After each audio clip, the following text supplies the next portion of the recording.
اعوذ باللہ من الشیطان الرجیم، بسم اللہ الرحمن الرحیم۔ حدیث نمبر 541۔ حضرت ابو برزہ رضی اللہ عنہ سے روایت ہے کہ نبی صلی اللہ علیہ وآلہ وسلم نماز فجر ایسے وقت میں پڑھتے کہ آدمی اپنے ہم نشین کو پہچان لیتا، اور آپ نماز میں 60 سے 100 تک آیات تلاوت فرماتے تھے، اور نماز ظہر اس وقت ادا کرتے جب آفتاب ڈھل جاتا، اور نماز عصر ایسے وقت پڑھتے کہ اس سے فراغت کے بعد ہم میں سے کوئی مدینے کے آخری کنارے پر واقع اپنی اقامت گاہ میں واپس چلا جاتا، لیکن سورج کی دھوپ ابھی تیز ہوتی۔ راوی نے کہا، حضرت ابو برزہ رضی اللہ عنہ نے مغرب کے متعلق جو فرمایا وہ میں بھول گیا ہوں۔ نیز تہائی رات تک نماز عشاء کی تاخیر میں آپ کو کوئی پرواہ نہ ہوتی۔ پھر راوی نے کہا، نصف رات تک مؤخر کرنے میں کوئی پرواہ نہیں کرتے تھے۔ معاذ کے بیان کے مطابق شعبہ نے کہا، پھر میں اس ابو منہال سے ملا، انہوں نے کہا نصف یا تہائی رات تک مؤخر کرنے میں کوئی پرواہ نہ کرتے تھے۔ حدیث نمبر 542۔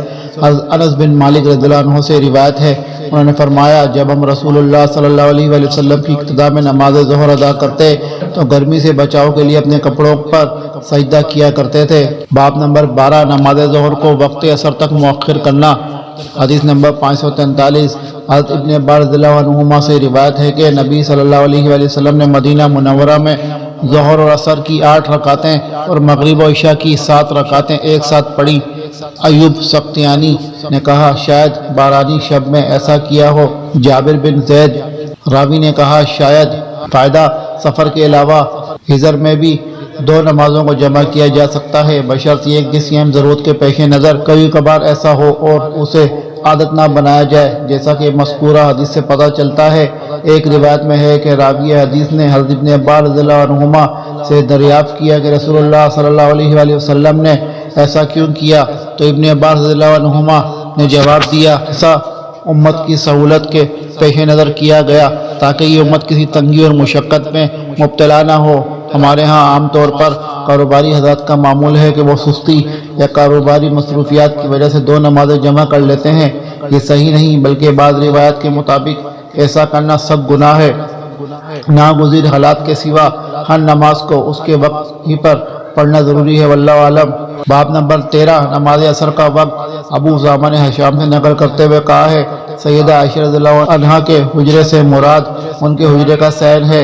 حدیث نمبر 544۔ حضرت عائشہ رضی اللہ عنہا سے روایت ہے، انہوں نے فرمایا، دھوپ ابھی میرے حجرے سے نہ نکلی ہوتی تھی کہ رسول اللہ صلی اللہ علیہ وآلہ وسلم نماز عصر پڑھ لیتے تھے۔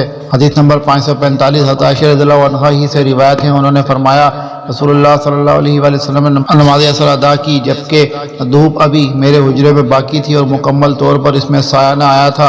حدیث نمبر 546۔ حضرت عائشہ رضی اللہ عنہا سے ایک اور روایت ہے کہ رسول اللہ صلی اللہ علیہ وآلہ وسلم عصر کی نماز سے فارغ ہو جاتے جبکہ دھوپ میرے حجرے کے سین میں نمایاں ہوتی تھی اور سایہ مکمل طور پر نہ آیا ہوتا تھا۔ امام مالک، یحییٰ بن سعید، شعیب اور ابن ابی حفصہ نے یہ الفاظ بیان کیے ہیں کہ دھوپ کے اوپر چڑھنے سے پہلے نماز پڑھ لیتے تھے۔ حدیث نمبر 547۔ حضرت سیار بن سلامہ روایت کرتے ہیں، انہوں نے کہا، میں اور میرے والد حضرت ابو برزہ اسلمی رضی اللہ عنہ کے پاس گئے۔ میرے والد نے ان سے سوال کیا کہ رسول اللہ صلی اللہ علیہ وآلہ وسلم فرض نمازیں کن اوقات میں ادا کیا کرتے تھے؟ انہوں نے فرمایا، رسول اللہ صلی اللہ علیہ وآلہ وسلم ظہر کی نماز جسے تم لوگ پہلی نماز کہتے ہو زوال آفتاب پر پڑھ لیا کرتے تھے، اور نماز عصر ایسے وقت میں ادا کرتے کہ فراغت کے بعد ہم میں سے کوئی شخص مدینے کے انتہائی کنارے پر واقع اپنے گھر واپس جاتا تو سورج کی آب و تاب ابھی باقی ہوتی۔ راوی کا بیان ہے کہ حضرت ابو برزہ رضی اللہ عنہ نے مغرب کے متعلق جو فرمایا وہ مجھے یاد نہیں رہا۔ ابو برزہ رضی اللہ عنہ فرماتے ہیں، رسول اللہ صلی اللہ علیہ وآلہ وسلم عشاء کی نماز جسے تم اتما کہتے ہو دیر سے پڑھنے کو پسند فرماتے تھے اور قبل عزیز سونے کو اور بعد عزیز باتیں کرنے کو ناپسند خیال کرتے تھے، اور جب صبح کی نماز سے فارغ ہوتے تو آدمی اپنے ساتھ والے کو پہچان لیتا تھا، اور صبح کی نماز میں 60 سے 100 آیات تک کی تلاوت فرمایا کرتے تھے۔ فائدہ مذکورہ حدیث میں نماز عصر کے بارے میں جو کچھ بیان ہوا یہ اس صورت میں ممکن ہے جب نماز عصر کو ایک مثل سایہ ہونے پر ادا کر لیا جائے۔ چنانچہ امام نووی رحمہ اللہ کے لکھتے ہیں، اس حدیث سے مقصود نماز عصر کو اول وقت میں جلدی ادا کرنا ہے، کیونکہ دیر سے نماز پڑھنے کے بعد یہ ممکن نہیں کہ 2-3 میل سفر کیا جائے اور دھوپ کی تپش ابھی جوں کی توں باقی ہو۔ اس حدیث سے امام مالک، امام شافعی اور امام احمد بن حنبل رحمہ اللہ کے موقف کی تائید ہوتی ہے کہ جب ہر چیز کا سایہ اس کے برابر ہو جائے تو عصر کا وقت شروع ہو جاتا ہے۔ امام ابو حنیفہ رحمہ اللہ کے نزدیک جب تک کسی چیز کا سایہ اور مثل نہ ہو جائے نماز عصر کا وقت شروع نہیں ہوتا۔ یہ حدیث ان کے خلاف ہے۔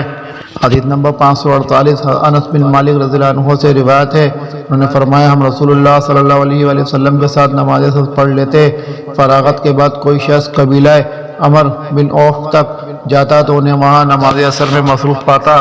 حدیث نمبر 549 حضرت ابو امامہ رضی اللہ عنہ سے روایت ہے، فرماتے ہیں ہم نے ایک مرتبہ حضرت عمر بن عبدالعزیز رحمہ اللہ کے ساتھ ظہر کی نماز ادا کی۔ وہاں سے فراغت کے بعد ہم حضرت انس بن مالک رضی اللہ عنہ کی خدمت میں حاضر ہوئے تو دیکھا کہ وہ نماز عصر پڑھ رہے ہیں۔ میں نے عرض کیا چچا جان یہ کون سی نماز ہے جو آپ نے اس وقت ادا کی ہے؟ فرمایا یہ عصر کی نماز ہے، ہم رسول اللہ صلی اللہ علیہ وآلہ وسلم کے ساتھ یہ نماز اسی وقت ادا کرتے تھے۔ حدیث نمبر 550 حضرت انس بن مالک رضی اللہ عنہ سے روایت ہے، انہوں نے فرمایا رسول اللہ صلی اللہ علیہ وآلہ وسلم نماز عصر اس وقت پڑھتے تھے جب آفتاب بلند اور تیز ہوتا۔ دریں اثنا اگر کوئی اوالی تک جاتا تو ان کے ہاں ایسے وقت پہنچ جاتا کہ سورج بھی بلند ہوتا تھا، اور اوالی کے بعد مقامات مدینہ منورہ سے کم و بیش 4 میل پر واقع تھے۔